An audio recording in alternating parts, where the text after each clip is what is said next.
Hello and welcome to the Tom and Leo Commentary Podcast. For longtime viewers, this is our first podcast in probably a couple of years now. I'm Tom alongside my cousin Leo, and I come to you live from Topeka, Kansas.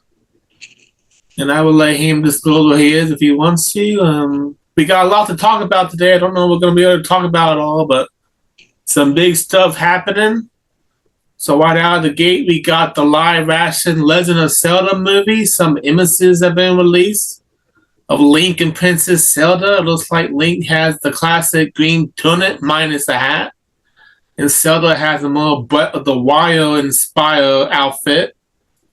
Leo, a lot of controversy already surrounding this movie. A lot of people are upset that a Shan Shindo actress did not get casted as Zelda, and a lot of people don't want Link to speak in this movie.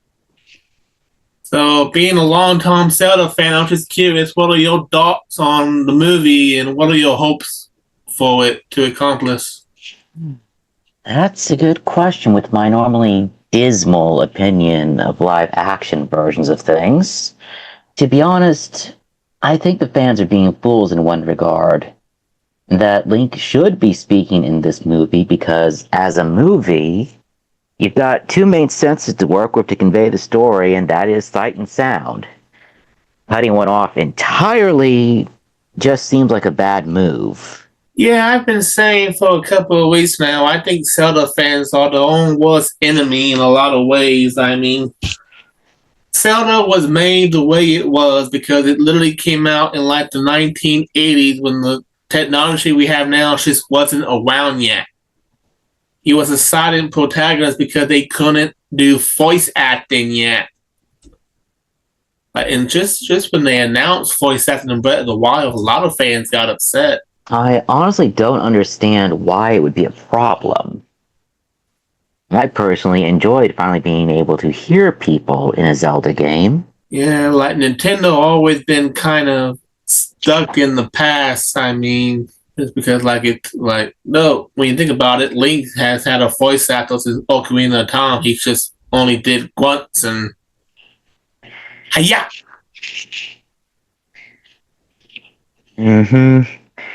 Non-verbal gibberish, basically. Yeah, it's just I think a big part of it though is because that could be one, but I think since like Link was so obnoxious in the 80s cartoon, they just don't want to hear him talk again. Yes, you'd think they would already have many clear examples of what not to do with a speaking Link. Yeah. I'm gonna be curious to see exactly what all they take for the games in this movie. I'm predicting they're gonna take a lot of inspiration from Breath of the Wild and Tears of the Kingdom because that shit seems to be the direction Nintendo is going with their Zelda. What are you hoping to see with the plot for this movie? Well, I'm hoping it won't cause another major timeline snarl, as that is already enough of a tangled web they've woven. And I'm also curious to what they're going to do with Ganon, as you've got both Link and Zelda alive in the same place. It is inevitable that he is going to appear. Yeah, I don't think anything on Ganon or Ganondorf has been released. So, like, are they gonna go with the traditional Ganon, or is it gonna be Ganondorf? Or like, who would even? Cause like, yeah, Ganondorf ain't white. He's what would you say his skin tone is? That's rather odd that Ganondorf's nationality among Hyrule should have him in a Middle Eastern tan kind of skin, while he's just been straight up green for the longest I can remember. Yeah. I'm honestly not sure how that's going to translate into the live action. I don't know. If I had a guess, I'm probably gonna have him dress up as Ganondorf, and then maybe we see a Ganon transformation at the very end. Bestial side does come out when he is most desperate, after all. It always kind of made me laugh because, like, I'll never get to experience it because, unfortunately, my first Zelda, well, not unfortunately, but I didn't get to play Zelda till Ocarina of Time came out. But what do you think all those people thought when they like played the first game, heard about this Ganon character, and then when they saw him, he was basically a giant blue pig. Well, I remember my initial impression was confusion to whether this was truly Ganon or not, as I had been given very little expectation on what he looked like. But it was easy enough to settle into the whole demon boar thing for the first few of the ancient relics of games. And I didn't look at the pistol before starting it, but I think they're both brunette in this movie. They both seem to have some sort of hybrid color going between the spectrums of brunette and blonde, with Zelda leaning closer to the latter. This is acceptable, as, to be honest, their hair colors have been a bit altered between games and have stayed on that color scale. For me, I think it's just a bit jarring to see the live action version, as it just seems oddly dull compared to the expectations set by the game's more animated style. What did you think of the eels?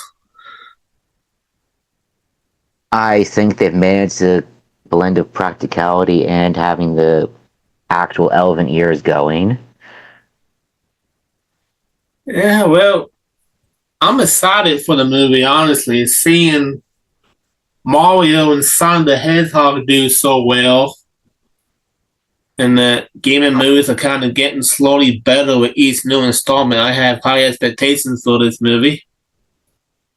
What about you? Are you excited or cautiously optimistic? Cautiously, for sure, as I have gone through a lot of these adaptations, game to movie, animated movie, etc., and it is a gamble. Rather, you're going to be getting the product you are advertised. That Nintendo itself is at least co-funding this raises the optimism slightly, as the parent company isn't going to just completely invert the spirit of their own product. Okay.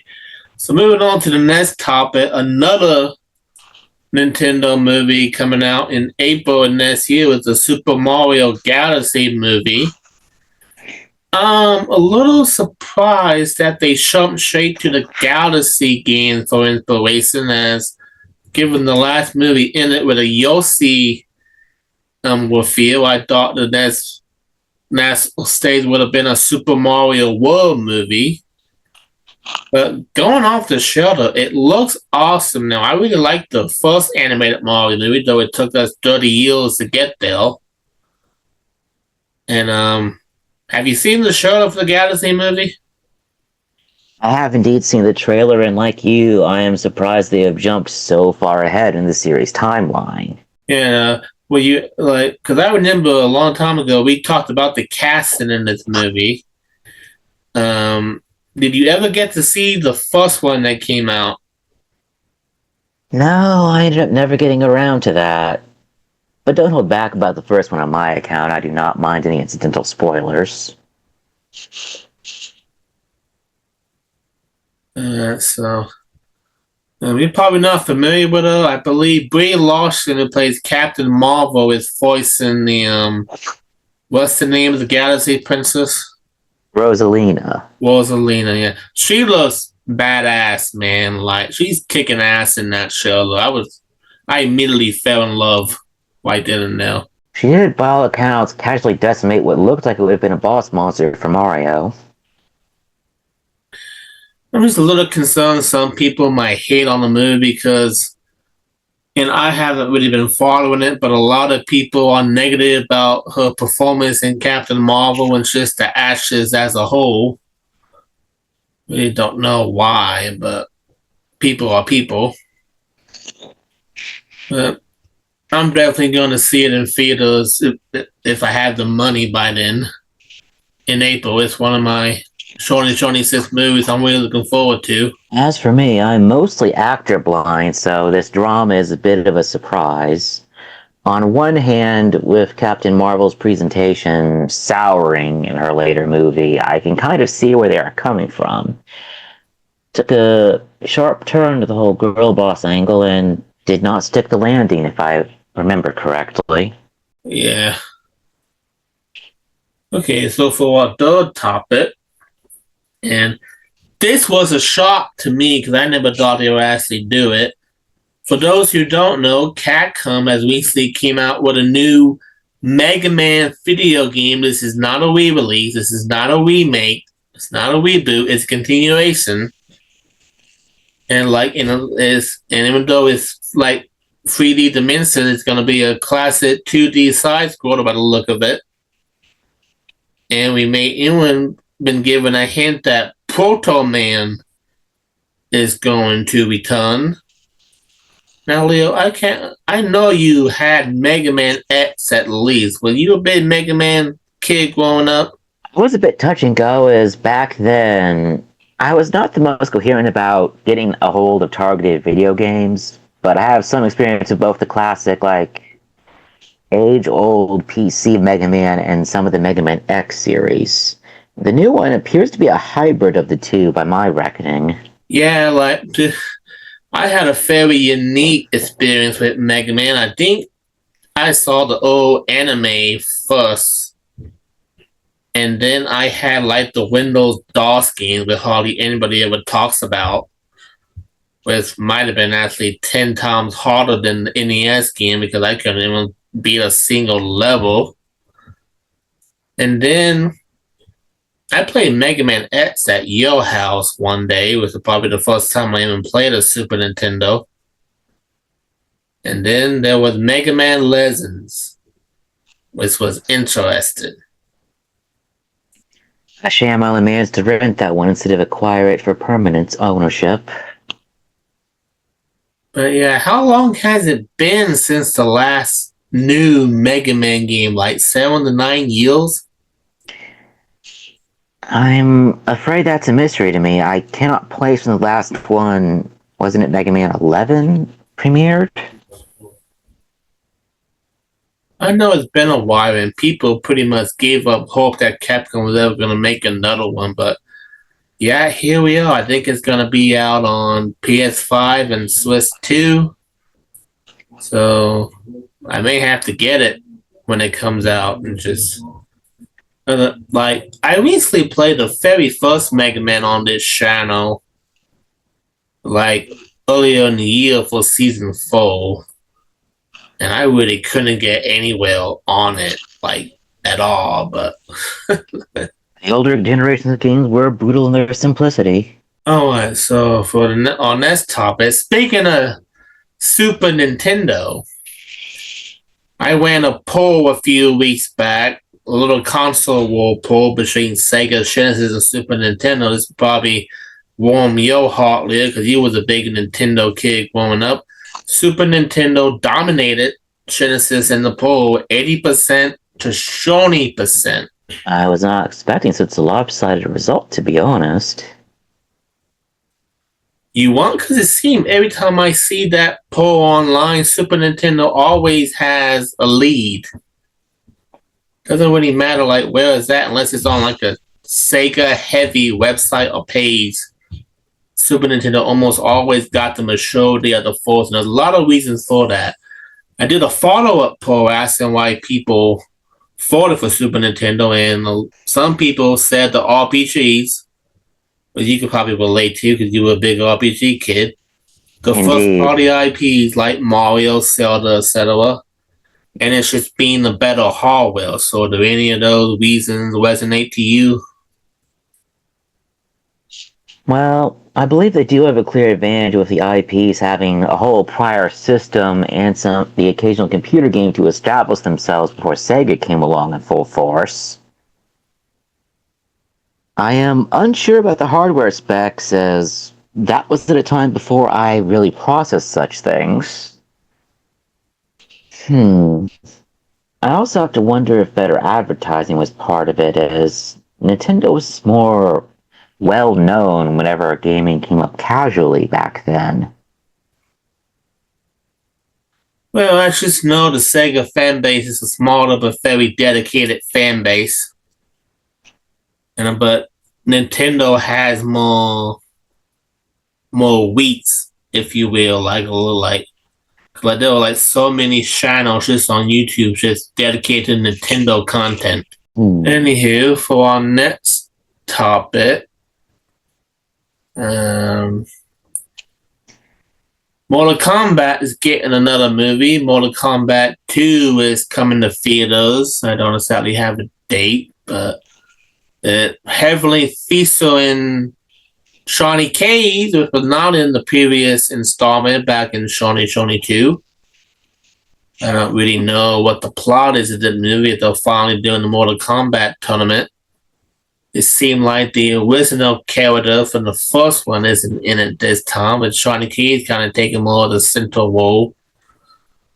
Were you big on Mortal Kombat as a kid? I think we played a couple of the games together. I was fairly passive on that series. I believe my brother was more passionate about it than I was. I had picked up a couple. I forget the full list of those on the older generations of consoles, but I'm pretty sure there is both a PS2 and PS4 game in our library. The movies I are a remember black us spot. playing Armageddon at one point.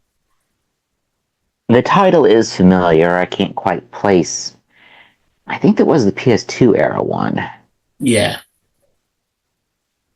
So, if I had to guess, you probably didn't see the new movie. No, the movie coming out was a surprise that I only recently learned about, to be honest. Yeah, they came out with a new Mortal Kombat and HBO Max, and while it did do some things better than the original 95 film, it also did some stuff worse. Sub-Zero was really good in the new installment. Like he was deadly in that movie, and I think it was the first actually rated R Mortal Kombat movie. And Raiden was finally Japanese. I guess he was like, well, maybe not, but Asian. He was, I guess, he was Asian this whole time, and nobody knew. And but the big thing that people criticized it on was it had this original character related to Scorpion, and he just felt unnecessary to the narrative. Also, the fact they didn't even do the tournament. Like Shang Tsung was trying to kill upwhelm heroes before the tournament could begin. So the premiere movie ended up being something of a prequel then. I am also confused as to why Scorpion got a new relative, but I lack context to state anything more than this obvious confusion. One thing they did right is they did give us a decent Scorpion Sub-Zero fight. We were kind of warped from in the 95 film since they were both basically slaves to Shang Tsung, which was, well, as a kid, I didn't get anything of it, but when I found out more about Mortal Kombat Low, thought was BS. Because in the first game, Sub-Zero is there to assassinate Shang Tsung. Scorpion is there to get revenge on Sub-Zero. Then Sub-Zero dies and becomes a new Cybot. I think he's going to come back as new Cybot in the second movie because he dies in the first one by Scorpion. Spoiler, by the way. I do not mind. Yeah, but it was give and take. Some stuff was good, some stuff wasn't. I don't think anything really going to fully top the 95 Mortal Kombat movie, even though it was PG-13 and stuff. It was as close to perfect as a video game movie can get. It is interesting that they turned it down to a lower rating given Mortal Kombat's whole point was the sheer brutality of the fights, and of course, the titular fatalities. Yeah, that was heavily criticized at the time that they went PG-13. Yeah. Of course, people just can't be satisfied, as I recall the mainline games getting quite some early flack for being that violent to begin with. Speaking of fighting games, the movies, Street Fighter is getting a new movie. And seen a shelter. I'm not sure if it was a real shelter because there's so much AI and fake shelters these days. I have to look at the source before I commit to it. But I've seen some of the people in the costumes, and I can't really decide if I like it or not. The women look okay, but the men look.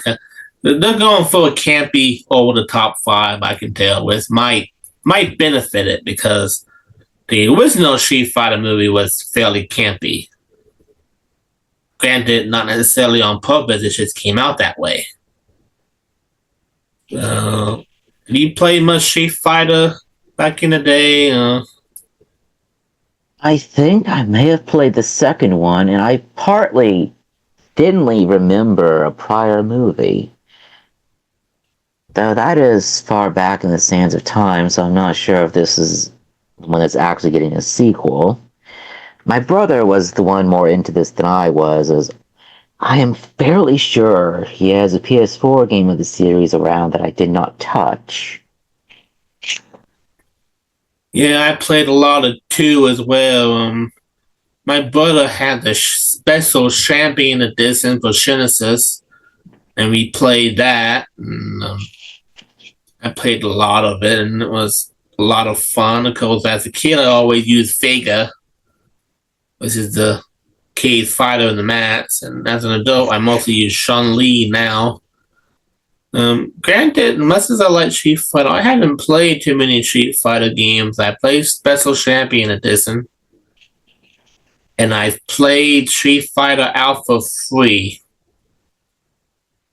And I think that's the extent of my Street. Well, okay, no, I take that back. A long time ago, I played the Street Fighter movie game, which was interesting.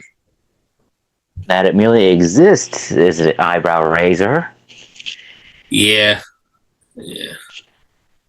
Some ways, the movie game was better than the movie. That's a little sad, actually. Yeah. But to be honest, also not surprising given what a risky jump from game to movie is to begin with. It was funny. We went from a game to a movie, back to a game, so it came full circle. Indeed, a very confusing loop for them to run around in, but anything for profit, I suppose. Yeah. Alright, so next topic, one more movie. I made a post recently talking about the new Supergirl movie starring Millie Alcock, I think her name is. And this is a very different take on Supergirl than past iteration.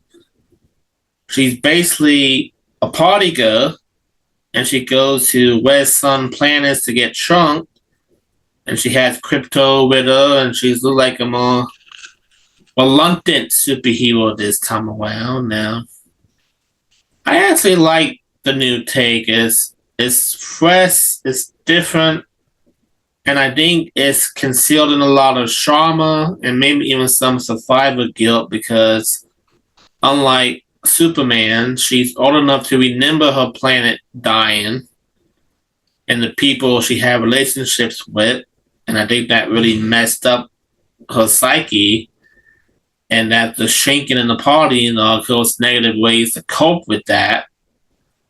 And I think if they do it right, she's gonna be facing her inner demons. And I think it could be a really good movie if that's the direction they're going with. Do you have any thoughts on Supergirl movie? This is an interesting way to show that Kryptonians aren't quite so invincible after all, if you ask me.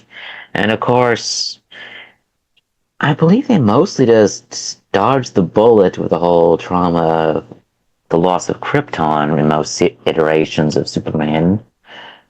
Of course, my memory of comic book series is faded and fickle. Overall, I agree with your analysis of the new setup. I'm not sure what I expected, as Supergirl is kind of a blind spot for me in the whole comic book verse. Oh yes, before I forget, more gaming news out of the week. We're getting not one, but 2 new Tomb Raider games. we're getting Tomb Raider Legacy of Atlantis, which is the second reimagining of the original Tomb Raider after Tomb Raider Anniversary. And we're getting a brand new game which takes place a couple years after Underworld called Tomb Raider Catalyst. So, I don't fairly remember. I think you had at least one or two PlayStation. Did you ever play Tomb Raider? I do not clearly recall whether I have or not. And for the memory to be that faded, it probably would have been a PS1 era that I had rented if I had played it at all. I was not expecting the dinosaurs in the trailer, though. And you say you did watch the trailer?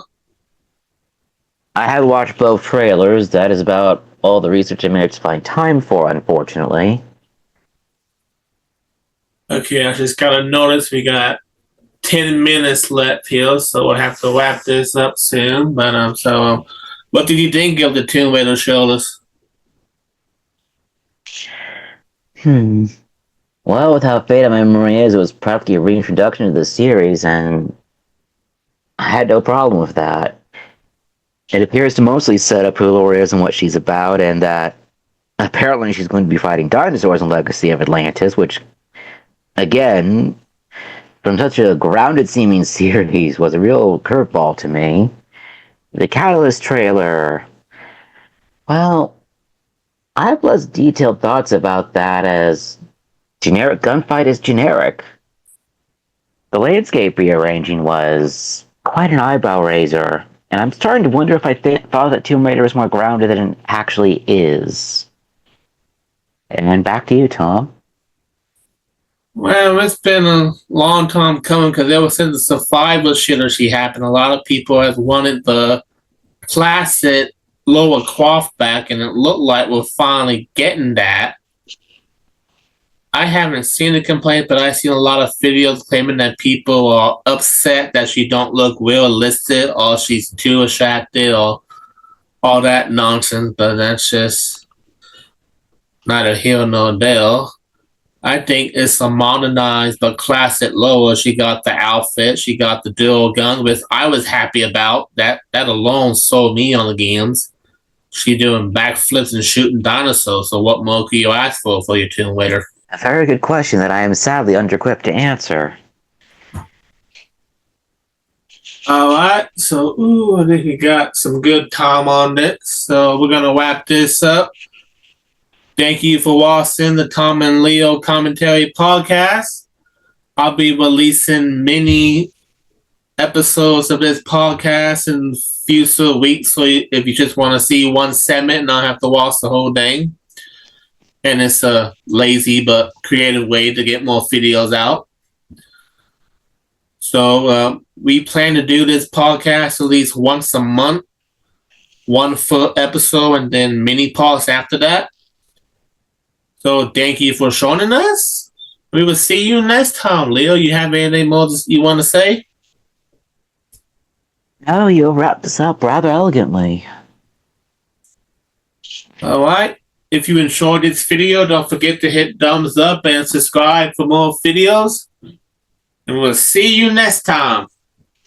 Bye.